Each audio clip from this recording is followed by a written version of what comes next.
में स्कूल मर्ज नहीं होंगे। जो विभिन्न स्टेट्स करते रहते हैं, यूपी में भी उनका पालन होता है। एक नीति कंसोलिडेशन एंड पेयरिंग की है, स्कूल्स के कंसोलिडेशन एंड पेयरिंग की एक नीति है। अन्य स्टेट्स ने, बड़े स्टेट्स ने उसमें ऑलरेडी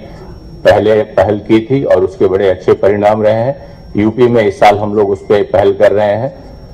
लेकिन जो रिपोर्ट्स हम लोग देते हैं, चाहे सोशल मीडिया में हो या कतिपय रिपोर्ट्स आपके माध्यम से भी जो आती हैं या जो न्यूज आता है, उसमें हमें लगता है कि कुछ भ्रांतियां हैं, कुछ मिसकंसेप्शंस हैं। संभवतः हम अपनी बात आप तक रख नहीं पाए हैं। उसी कड़ी में आज हम लोग आपके सामने हैं। अब मैं अनुरोध करूंगा सम्मानित बेसिक शिक्षा मंत्री जी से कि इस विषय पर अपनी बात आपके समक्ष रखें। Honourable minister sir.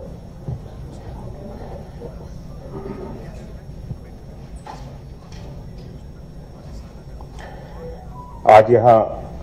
बेसिक शिक्षा विभाग से संबंधित प्रेस कॉन्फ्रेंस के संबंध में हम सब लोग यहाँ पर एकत्रित हुए हैं। सभी सम्मानित पत्रकार बंधु, ये आज बहुत महत्वपूर्ण प्रेस कॉन्फ्रेंस के लिए, महत्वपूर्ण बिंदु पे प्रेस कॉन्फ्रेंस के लिए हम सब लोग यहाँ पर एकत्रित हो रहे हैं। मैं आप सभी का सर्वप्रथम अपने हृदय से स्वागत करता हूँ। आज बेसिक शिक्षा विभाग की अगर हम बात करें, बेसिक शिक्षा विभाग के अंतर्गत पिछले 8 वर्षों में माननीय प्रधानमंत्री जी के मार्गदर्शन में और माननीय मुख्यमंत्री जी आदरणीय श्री योगी आदित्यनाथ जी की उनसे प्रेरणा लेते हुए जिस तरह से हम सब लोगों ने राष्ट्रीय शिक्षा नीति के अनुपालन में कार्य किया है, अपने विद्यालयों में पठन पाठन की सुविधाओं को बेहतर बनाने के लिए जिस तरह से हम सब लोगों ने प्रयास किए हैं, मुझे लगता है कि आज बेसिक शिक्षा विभाग की स्थिति अगर हम आज से 8 वर्ष पहले से तुलना करेंगे और आज के परिषदीय विद्यालयों से अगर हम तुलना करेंगे तो उसकी स्थिति आज जमीन आसमान का अंतर देखने को मिलता है। आज परिषदीय विद्यालयों में हम हर एक मूलभूत सुविधा को उपलब्ध कराने के लिए पूर्ण रूप से प्रतिबद्ध हैं। कार्य किया जा रहा है कि हर एक बच्चे को जो उसके लिए शिक्षा का अधिकार, हर एक बच्चे का जन्म सिद्ध अधिकार है, उसको उपलब्ध कराने के लिए हर एक सुविधा हर एक बच्चे तक सरकारी स्कूल के माध्यम से हम सब लोग उपलब्ध कराएं। इस दिशा में हम सब लोगों ने बहुत तेजी से कार्य किए हैं और इसका एक सबसे बड़ा उदाहरण है कि 2017 से पहले हम सब लोग देखते थे अपने परिषदीय विद्यालयों में कि बेसिक नेसेसिटीज, इंफ्रास्ट्रक्चर की हम लोगों को कमी देखने को मिलती थी और उसके कारण जो अभिभावक होते थे, निम्न वर्ग के गरीब परिवारों के अभिभावक भी परिषदीय और सरकारी विद्यालयों में अपने बच्चों को भेजने से कतराते थे। हमने 19 पैरामीटर्स पे कायाकल्प के अंतर्गत, ऑपरेशन कायाकल्प के अंतर्गत कार्य करना प्रारंभ किया और 11,500 करोड़ रुपए से अधिक की धनराशि से मुझे बताते हुए खुशी है कि हम लोगों ने 19 डिफरेंट पैरामीटर्स पे कार्य करते हुए 96% अपने स्कूल्स को आज सैचुरेट कर लिया है और इसका फलस्वरूप ये हुआ है कि हमारे विद्यालयों में, स्कूल्स में आज सभी मूलभूत सुविधाएं उपलब्ध हैं। पीने के लिए पेयजल की सुविधा है, क्लासरूम्स हैं, टॉयलेट्स हैं, बच्चों के खाने के लिए व्यवस्था है वहां पे और बच्चों को वहां पे जो नामांकन है, बच्चों का नामांकन के लिए वहां पे आज जो उसका स्तर है वो आज बहुत तेजी से बढ़ा है। और मुझे बताते हुए खुशी है कि इस बार भी लगातार हर वर्ष हमारा स्कूल चलो अभियान का कार्य चलता है और जिसके माध्यम से सभी माननीय मुख्यमंत्री जी जिसका प्रारंभ करते हैं, सभी जनप्रतिनिधि और सभी सामान्य लोग भी इसमें अपना सहभागिता दर्ज करते हैं और जिसके माध्यम से हम सब लोग बच्चों को नामांकित करते हैं। इस वर्ष भी हम सब लोग 27,53,394 बच्चों को सत्र 2025-26 में नए नामांकन करने में इस बार हम लोग सफल हुए हैं। हम हर वो कार्य हमारी सरकार कर रही है जो कि बच्चों को बेहतर शिक्षा की दिशा में लेकर के जाने के लिए, उनके भविष्य को बेहतर बनाने के लिए, उनके भविष्य को उज्जवल बनाने के लिए बच्चों के लिए सहायक होगा, योगदान होगा, उस निर्णय को हमारी सरकार ले रही है। और जहां तक हम सब लोग बात कर रहे हैं स्कूल्स के पेयरिंग को लेकर के, क्योंकि ये आज के समय में सबसे ज्यादा बेसिक शिक्षा विभाग के अंतर्गत चर्चा का विषय बन चुका है। मैं इस विषय पे जानकारी देना चाहता हूं कि ये पेयरिंग के विषय में हमारी सरकार का निर्णय कोई नया निर्णय नहीं है। ये पेयरिंग की जो प्रक्रिया है काफी लंबे समय से इसके ऊपर चर्चा चल रही थी। 2024 में इस पेयरिंग के विषय में सबसे पहले चर्चा हमारे यहाँ पे प्रारंभ हुई,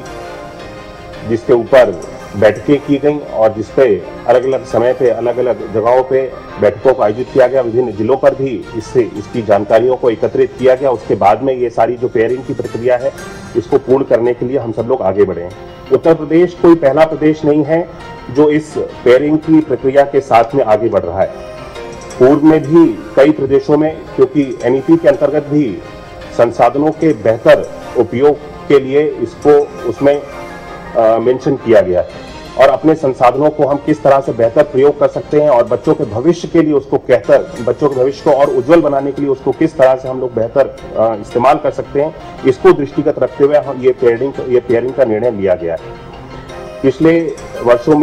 समय में 2014 में राजस्थान में इस पेयरिंग की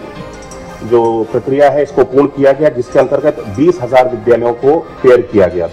मध्य प्रदेश में 2018 में इस पेयरिंग की प्रक्रिया को अपनाया गया, जिसके अंतर्गत पहले फेज में 36,000 विद्यालयों को और लगभग 16,000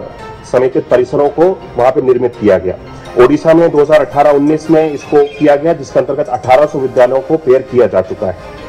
हिमाचल प्रदेश में भी 2022 में और 2024 में चरणबद्ध तरीके से 2 फेज में इस पेयरिंग की प्रक्रिया को पूर्ण किया गया है। तो ये मैं बताना चाहता हूं कि उत्तर प्रदेश कोई पहला प्रदेश नहीं है जहां पे ये पेयरिंग की प्रक्रिया को पूर्ण किया गया है, बल्कि हम लोगों ने प्रयास किया है कि पेयरिंग से और बेहतर क्या लाभ दिए जा सकते हैं उसको भी हम सब लोगों ने इस अपनी व्यवस्था के अंदर जोड़ते हुए उसको समायोजित करने का प्रयास किया है। मैं इस बात को बताना चाहता हूं कि पेयरिंग की प्रक्रिया के अंतर्गत लगभग 10,000 विद्यालयों को चिन्हित किया गया था, जिनको हम लोगों ने ऐसा समझा कि उनको पेयर किया जाना उचित है, जिसके अंतर्गत अभी ये प्रक्रिया लगातार पिछले 1 माह से चल रही है और इस पर लगातार पूरे प्रदेश भर में सभी विभिन्न जनपदों में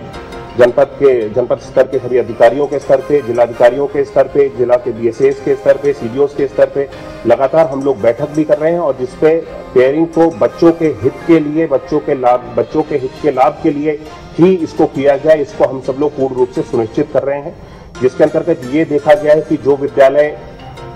कम बच्चों वाले, कम छात्र संख्या के विद्यालय थे, जहां पे शिक्षकों की उपलब्धता कम थी, जिन विद्यालयों में छात्र संख्या कम होने की वजह से या छात्र संख्या कम है, शिक्षक वहां पे अधिक उपलब्ध हैं, इस तरह की जितनी भी चीजें थी उन सारी चीजों को मॉनिटर किया गया। उसके बाद में ये पेयरिंग का जो निर्णय है इसको लेकर के हम सब लोगों ने स्कूल की पेयरिंग को प्रारंभ किया। सबसे पहले हमारी प्राथमिकता थी कि सबसे कम छात्र वाले जो विद्यालय हैं और उसके पास में अधिकतम दूरी को तय किया गया है 1 किलोमीटर। 1 किलोमीटर से अधिक की दूरी का कोई भी विद्यालय आपस में मर्ज नहीं किया जाएगा। इसको निर्णय लेकर के और सभी जनपदों में इसकी जानकारी निर्देशित कर दिया गया है। हम सब लोग लगातार इसको सुनिश्चित कर रहे हैं कि कम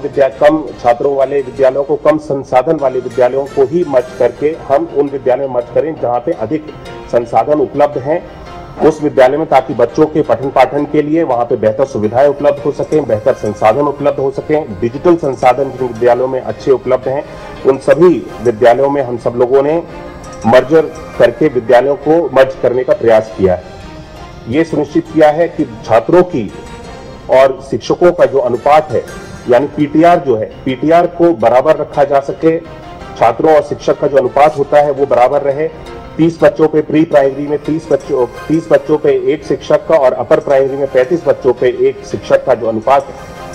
मानक बनाया गया है, इसको पूरा करते हुए भी हम सब लोगों ने मर्जर की प्रक्रिया को पूर्ण किया है। ये सुनिश्चित किया है कि हर विद्यालय में, क्योंकि 50 से कम के विद्यालय को ही मर्ज किया गया है,